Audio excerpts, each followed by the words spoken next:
Hey guys, this is my first video making the candy cane bubble technique. A lot of you guys requested for me to make a video from the start to the end.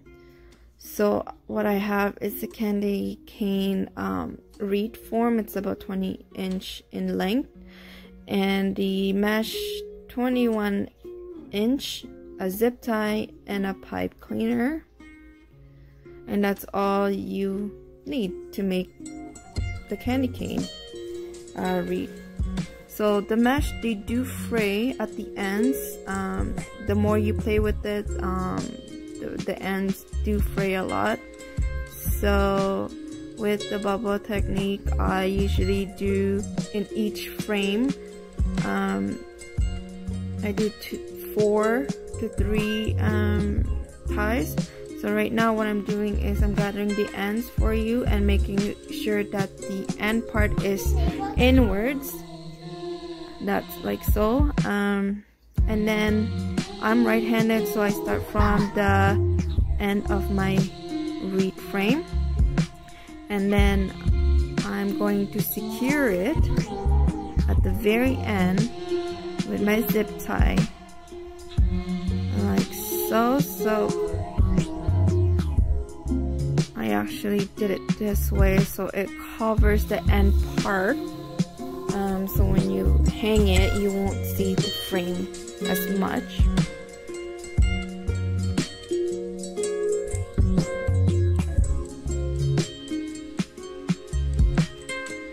So I just left a little bit of tail and then I secured it.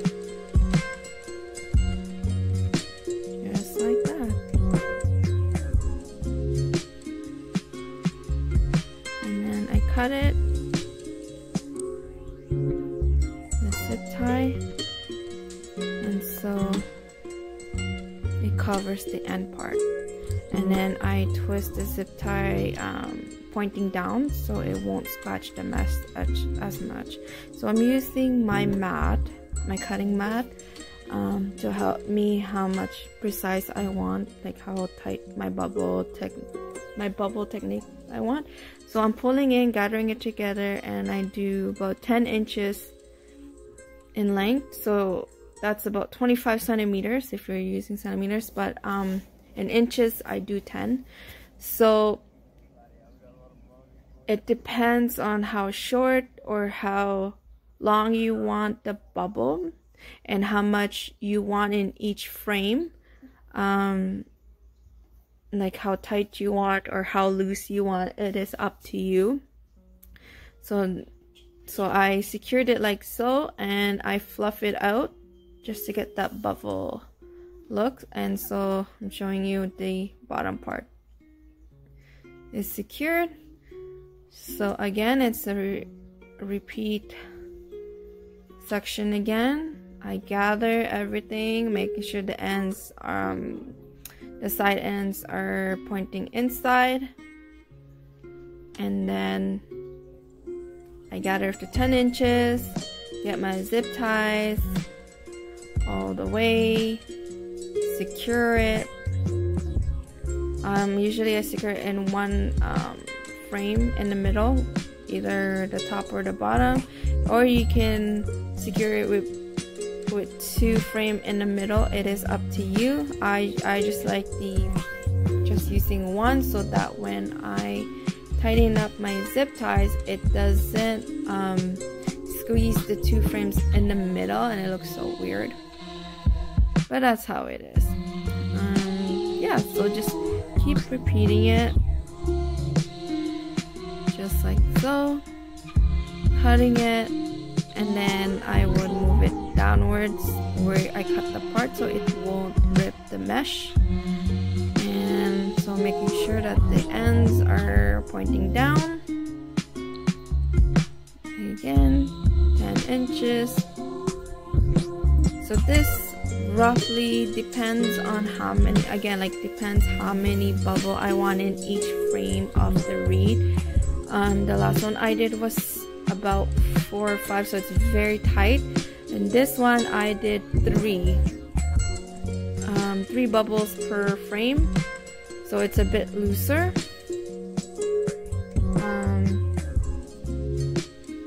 But yeah, so it's all up to you guys, and just repeat the same technique.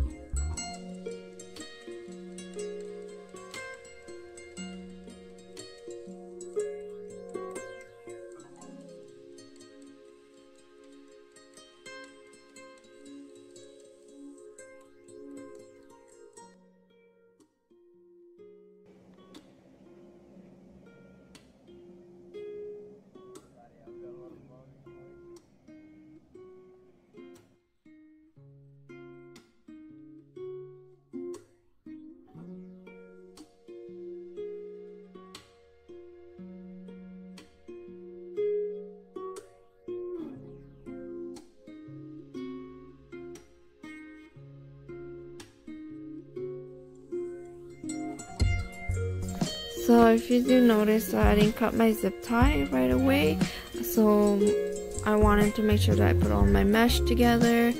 Then I cut the zip tie, and then once I cut the zip tie, I fluff the mesh like what I'm doing right now. I'm just showing you so you can see how the bubble is different. It's a very different style, I guess. That's what you call it. And then just continue again. So with this candy cane wreath bubble technique, I used about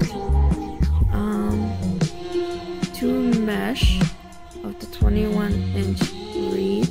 I mean the 21-inch mesh, because I used to. The mesh is actually not that much. It's about 9 feet. 9 feet long, the 21-inch. So that's why I did two rolls of that.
Okay, so I'm at the very top of the candy cane wreath, and also I'm at the very end of my mesh, and so I'm just cutting the ends.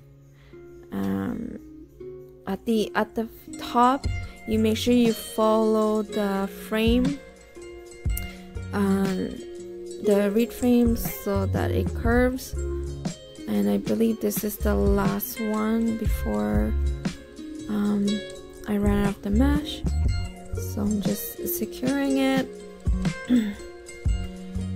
just like that, and then I fluff it. So when I'm just making sure how much fluff I want to show, and then if I don't have enough, at least 10-inch, I would cut it. So I'm just measuring it.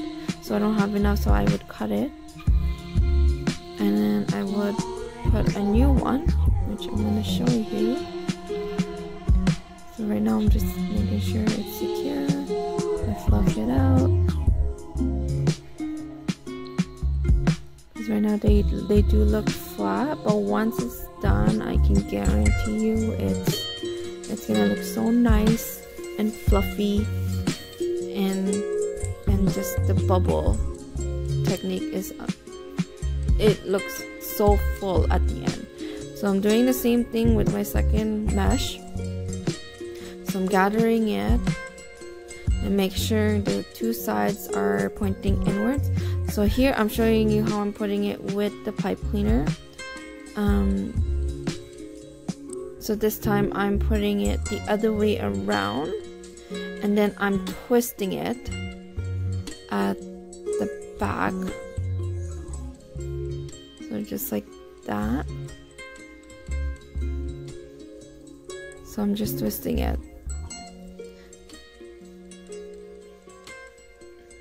And then I would tuck in the ends and then push them together.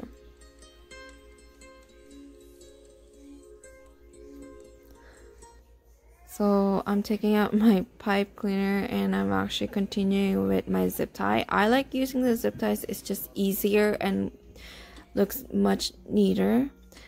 Pipe cleaners are neat too, as long as you secure it tightly. So what I'm going to do is I'm putting my zip tie on the other side and I'm pointing the ends inwards and I'm pushing it in so that I caught the one end of the mesh and the new mesh on the other end, and I'm zipping it together as one, so it looks like it's continuing from where I left off, just like that. So if it was pipe cleaner, I usually untie the pipe cleaner and then put the two ends together and then secure it after. So again, it's up to you. I was just showing you how I did it with the pipe cleaner earlier. But because I like using zip tie, I'm just gonna continue with my zip tie.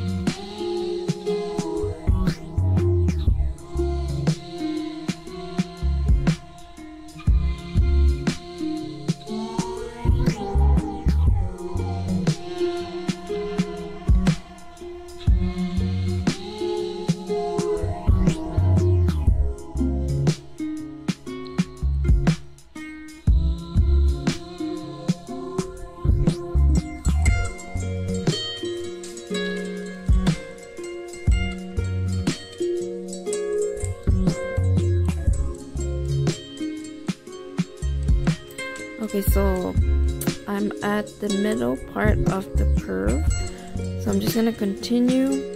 Same thing, 10-inch. You don't have to adjust, because if you do, the top will look so different. But it's, again, you can adjust about, I would say, 1 or 2 inch, as long as you have the curve and you're following the curve, and so it doesn't look like you made a mistake. But for me, preferably, I continue the same length as I started, so 10-inch, and I'm making sure that the side ends pointing down. I gather, and yeah, and then 10-inch again. So I'm doing the curve, following the curve, zipping it in one frame, just like that, and then I just fluff. It just bothers me if it's too flat, but again, like if you wanted something tight, the bubble technique, it does look, it's flat, but because you probably put more than like 4 or 5 in each frame, but that's okay. The tighter it looks, the fuller it gets, the fuller it looks, and it looks neater as well too. I've done bubble technique in a circle form and with less mesh in each frame, but you still have the bubble look.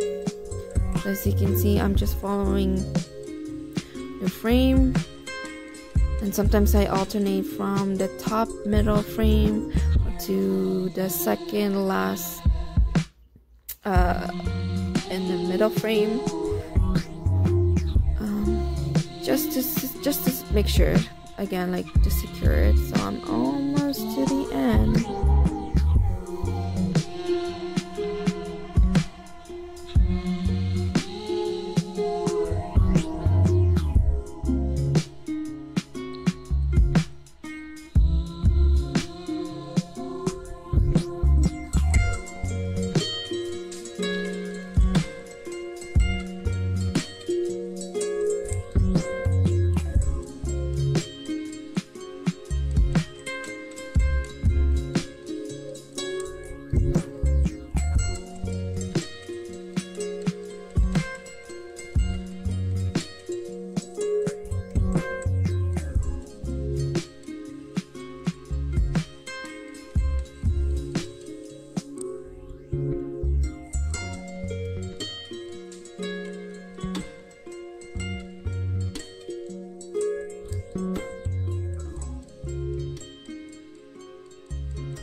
Okay, here's the ending part. So I think this is my second last one or my last one, not sure. Don't mind that laugh, it's just my son playing Roblox. Okay, so I think this is the second last one of the mesh, or maybe not. So I'm just checking, making sure. Okay, so so this is the last one, and then I'll show you how I cover the ends.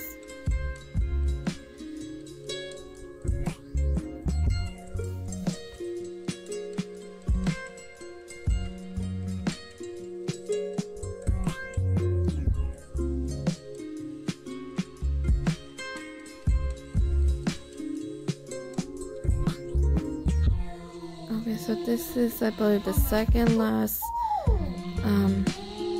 bubble of the mesh.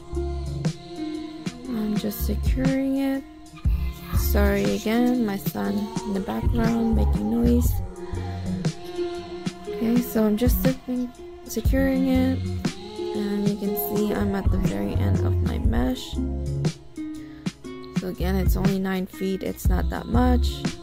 Usually I get 30 feet to 100 feet, 150 feet, but because this is only 9 feet, I use 2. So I'm just fluffing it out again. You can fluff here and there, up to you again. And so now the end is I'm gonna do my last one, bubble, and then I flip the frame and I'm going to secure it at the back so it covers the end. So that's where I'm putting my zip tie, so you won't see it. I'm just having a hard time grabbing the zip tie.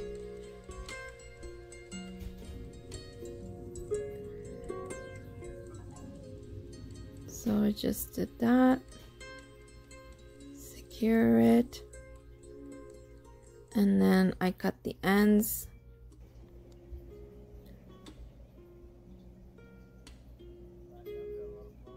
Just like that. And then I cut the zip tie.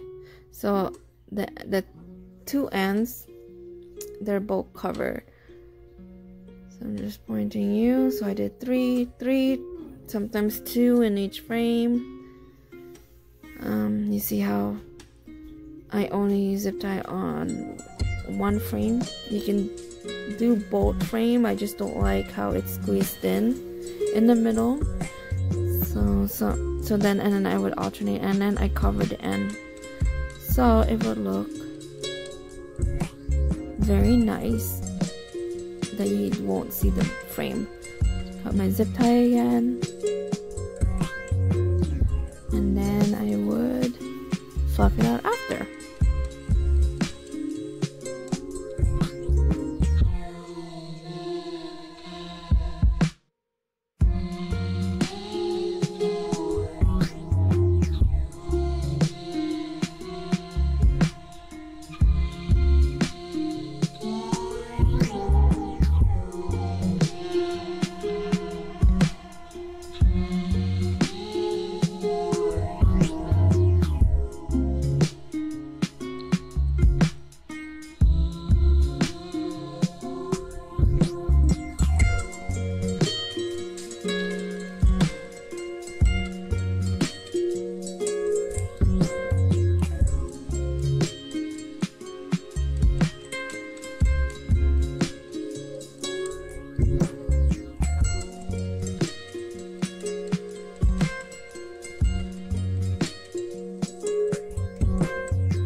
Okay, so I'm fluffing it out, and as I fluff out, I check how much fluff I want, how much